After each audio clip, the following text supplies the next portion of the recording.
என்னை போல நல்ல மாப்பிள்ளை வாய்ப்பதொரு அதிசயம். என்னை நீயும் ஏற்றுக்கொண்டது பாவையன் பாக்கியம். நெடுநாட்கள் ஏங்கும் ஏக்கந்தான் இந்நாள் இங்கு தீர்ந்தது. இல்லையா பின்ன?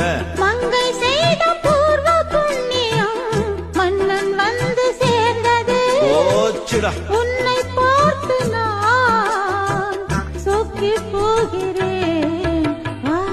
கட்டபொம்மன் கேதா கட்டிக்கொள்ளு ஜோதா. அடிக்குது குளிரு என்ன மடக்குது தளிரு. முல்லை பூங்கொடி கொம்பை தேடுது.